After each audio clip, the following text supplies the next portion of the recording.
Everyone, তো আজকে দেখাবো মিক্স মার্শাল আর্টের দ্বিতীয় দিনে কি কি করবেন। আর প্রথম দিনের ভিডিও অলরেডি করে ফেলছি, এখন দ্বিতীয় দিনের ভিডিওতে আপনারা কি কি পাবেন সেটা বলি। এখন তো আমরা ফুটওয়ার্ক দেখাবো, আর ফুটওয়ার্ক কিভাবে স্পিড করবেন ওটা দেখাবো, আর ফুটওয়ার্কের এক্সারসাইজ দেখাবো। এই তিনটায় বিষয় নিয়ে আজকে আমাদের ভিডিও থাকবে। চলুন শুরু করা যাক আজকের ভিডিও। তো এভরিওয়ান, আমি আগের ভিডিওতে বলে দিয়েছি যে ফাইট স্ট্যান্সে কিভাবে দাঁড়ায়। এভাবে সোজা হয়ে হাত উপরে, বডি একটু রাউন্ড করে, যারা বাম পা আগে থাকবে, ডান হাতে শক্তি বেশি তারা বাম পা আগে থাকবে, বাম হাতে শক্তি বেশি ডান পা পিছিয়ে থাকবে। তো এভাবে বেসিক্যালি ফাইট স্ট্যান্স এভাবে করে এই হালকা একটু পিছে, এটা হচ্ছে ফাইট স্ট্যান্স।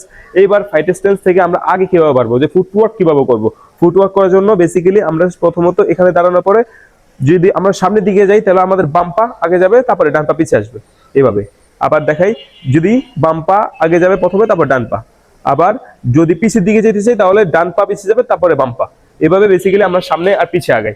সেম আমি যদি আবার দেখাই, এই বাম পা আগে, তারপরে পিছিয়ে ডান পা, আবার পিছের দিকে যদি যেতে চাই তাহলে ডান পা তারপরে পিছিয়ে। এরকম না, এরকম যাবো না, আবার এরকমও যাবো না।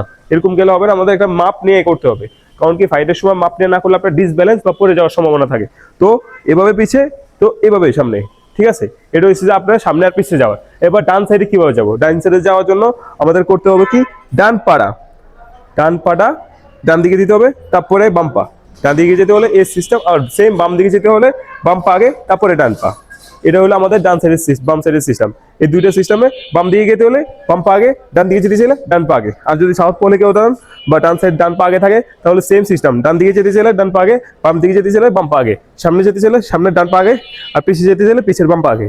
এটা হচ্ছে বেসিক ফুটওয়ার্কের যে সিস্টেমগুলো আছে, এভাবে করে আগায় বা পিছিয়ে নামে। সো গাইস, এবার দ্বিতীয় নাম্বারটা আমরা দেখাবো এটাকে স্পিড কিভাবে করবো। স্পিড করার জন্য প্রথমত আমরা এভাবে করতেছি, সাথে সাথে এখন কি করবো, স্পিড করার জন্য আমরা যদি এটা থেকে একটু পারদর্শী মানে একটু ভালো হয়, তখন কি করবো, আমরা লাফায় করবো। এইভাবে এভাবে করলে আমরা যদি সামনে দিকে যাই, এদিকে যাবো, পিছিয়ে দিকে গেলে এভাবে। সেম কি হয়েছে, এটা একটু স্পিড বাড়ছে, আপনি স্পিড আগে গেলে স্পিডে পিছিয়ে নামলেন।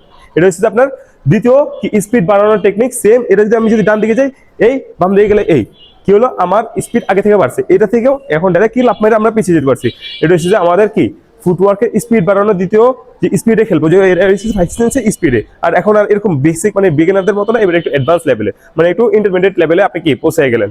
এবার আমরা তৃতীয় ভিডিওতে দেখা চলে যাই, চলেন গাইস। এবার তৃতীয় নাম্বারটা কি হলো, আমরা এগুলোর মধ্যে স্পিড কেমনে বাড়বো, মানে এগুলোর পারফেক্ট কিভাবে করবো। এটার জন্য তিনটা এক্সারসাইজ বলে দিই।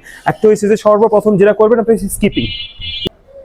এই যেমন এই দেখেন, আপনি এটা মনে করেন ভালো করে করতে পারতেছেন না, বারবার বাইজে যেতেছে, বারবার করতে যেয়ে বাইজে যেতেছে, তাহলে কি করবেন, আপনি ফ্রি করবেন। এটা রেগুলার 200 300 400 500 যতবার করতে পারেন ততবার করলে আপনার ফুটওয়ার্কের স্পিড বাড়বে। এটা আপনার কাফ মাসল অনেক ভালো স্ট্রং করে, যেটার কারণে আপনার ফুটওয়ার্ক করতে অনেক সুবিধা হবে। তো এবার রশি দিয়া বেশি চেষ্টা করবেন, রোপ দিয়া করা, ডেলি ট্রাই করলে অটোমেটিক হয়ে যাবে। রশি দিয়ে এটা করলে আপনার অটোমেটিক স্পিড চলে আসবে ফুটওয়ার্কে। গাইস, এবার তৃতীয় নম্বরে এক্সারসাইজ কি করবেন, ওটা হলো যে আপনি একটা প্রথমে এরকম দাগ দিয়ে দিবেন, এরকম একটা দাগ দিয়ে নেবেন। দাগ দিয়ে নিয়ে আপনি দাগের বাইরে থাকবেন পা, আর ওই পা পিছিয়ে থাকবে। এক স্টেপ আগে যা, এ হলো আপনার কি ফ্রন্ট স্টেপ গেলেন, আবার পিছিয়ে আসবেন। এটা করতে থাকবেন, এটা করবেন ডেলি 100 বার। গার্ড অলওয়েজ ওপেন রাখবেন, উপরে রাখবেন আর নিচে রাখবেন, এটা করবেন। এই তিনটা এক্সারসাইজ করবেন, আপনার ফুটওয়ার্ক অনেক ভালো হবে। আর সাথে সাথে আপনার বেসিক যে পায়ের এক্সারসাইজও হয়ে যাবে, পায়ের জন্য অনেক সুবিধা, পায়ের অনেক স্ট্রং হবে।